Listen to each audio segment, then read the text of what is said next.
One thing I'm trying to do more as a wife is learning to watch my mouth and learning to really think about the words that come out. So this morning I was thinking to myself, are there ways that I could possibly be disrespecting my husband that I'm not aware about? So let's get into it today to make sure that you don't fall into that category and I don't fall into that category.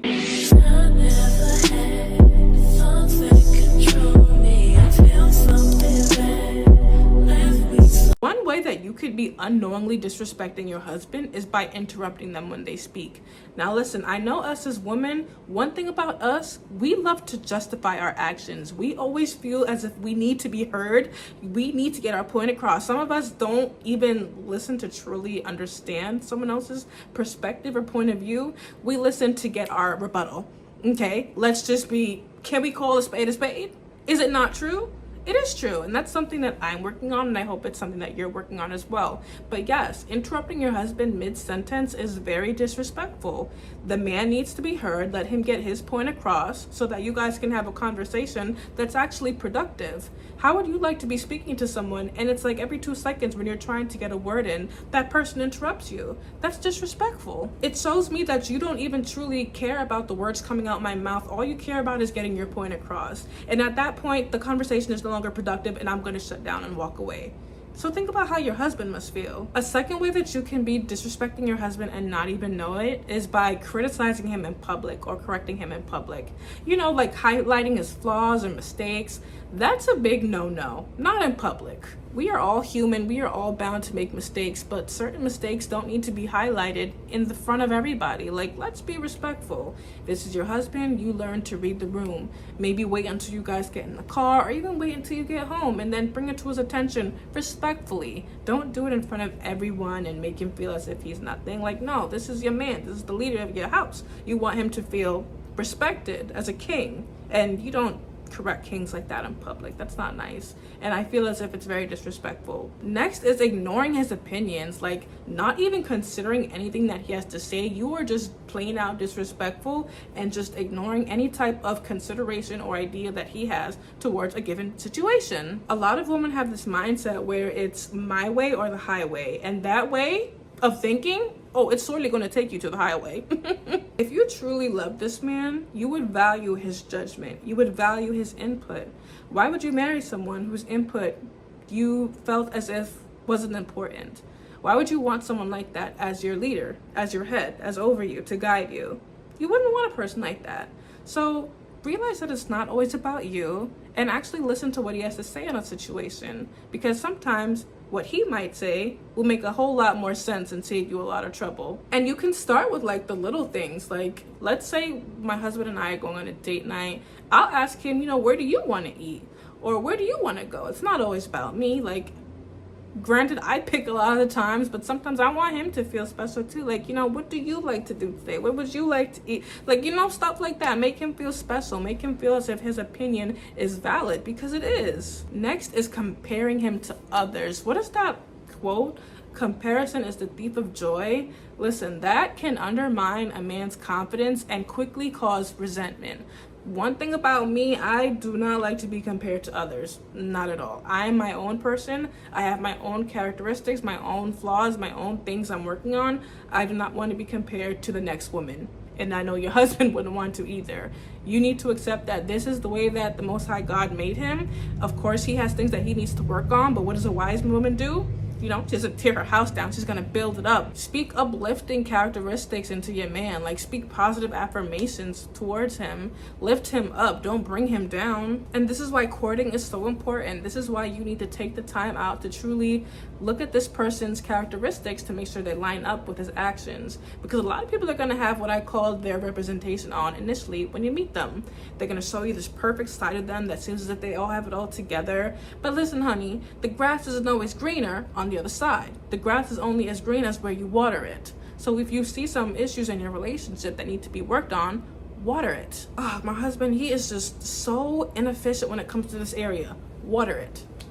I hate that my husband is so impatient. What can I do as a wife to help him to just calm down his temper? Water it. be slow to wrath. But stop the comparison because it's not fair to anybody, especially him. Next is undermining his authority, and that can look like making decisions without consulting him first. I think this is really popular to do, especially in the beginning of marriage, because you still have that single mindset, but you need to learn when to run things by your significant other. You can't just do things that can affect the both of you in the long term without consulting him. Like for me, I will consult with my significant other when it comes to really large purchases, you know, because it's not just my money anymore, it's our money. I'll consult with him when it comes to a decision that might impact my career, you know, if he's okay with it.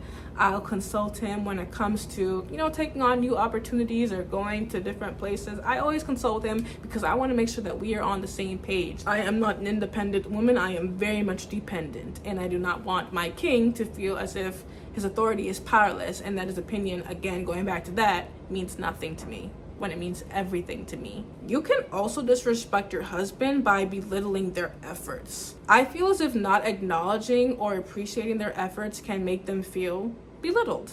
You know, like I'll see my husband do things around the house, even if it's little, I'll be like, oh my gosh, thank you, babe. He takes out the trash. Oh my gosh, thank you. Listen, I know these are things that need to be done regardless, but I still thank him anyways because I want to.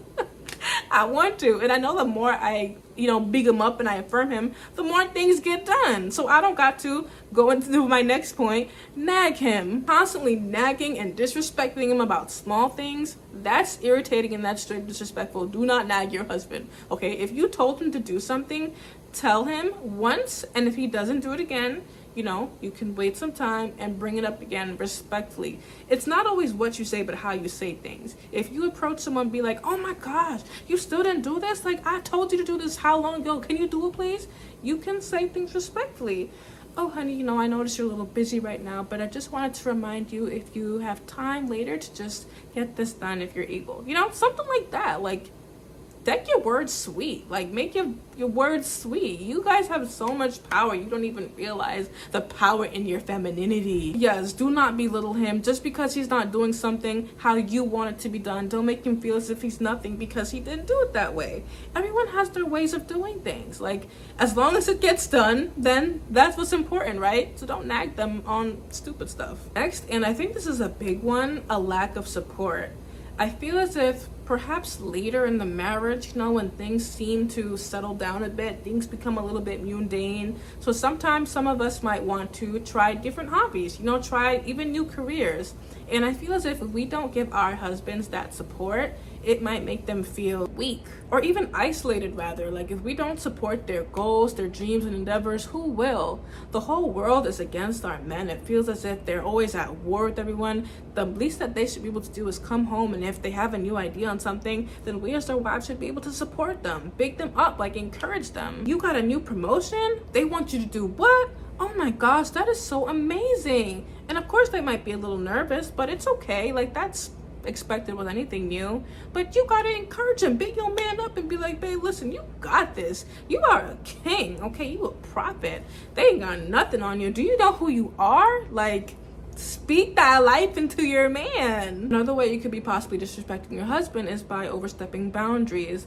And one way that can be apparent is, let's say you disrespect their need for alone time. So when my husband comes home from work, you know, we greet, we talk for a little bit, but I know after that, when she gets that laptop, honey, it's a wrap. I'm going in the other room. I'm not bothering him because I know he has other offices and duties and responsibilities that he needs to attend to. But if I were the type of wife that's just clingy on her husband, like, oh my gosh, you just came home from work, you don't want to talk to me some more, like, da-da-da-da. No, that's annoying. There are boundaries. I love you. We just spoke, and we can speak a little later when I'm free. But right now, this man has things to do. And you as a wife need to understand that. Don't get all sensitive, don't get in your emotions, but understand and respect that this man has other things to do. Like, listen, a lot of us want to be with revolutionary men, but revolutionary men aren't going to be clinging to their wives' skirts 24/7, okay? They are men of action, men of duty. Sometimes they're not even home all the time. Like, they are constantly on the go. Be appreciative of the time that he does spend with you and capitalize on that so that it is the best each and every time you guys have some one-on-one opportunity. But when he's busy, let that man rock, okay? pray for him, cover him, that the Most High God will give him wisdom and strength in everything that he does. But when it's time for him to do his other offices, you need to let him do it respectfully and be quiet. And this next way, I think I will end it here. This next way that you can high-key be disrespecting your husband is by stonewalling them. What do I mean? By giving them the silent treatment. You just made dinner and you're not gonna offer any to him. You just gonna cook for yourself and then walk out? Like, what? Like, regardless of the situations that we're in, the arguments that we may have with our significant others, the disagreements, whatever you want to call them, you still need to be able to put that pride or resentment aside and do your wifely duties. You still need to be able to talk respectfully to this person regardless of how you feel. And trust me, I know it's easier said than done. It takes a lot of practice. That's why I'm saying now, if you're single, to practice these things with your siblings or your family members or your friends.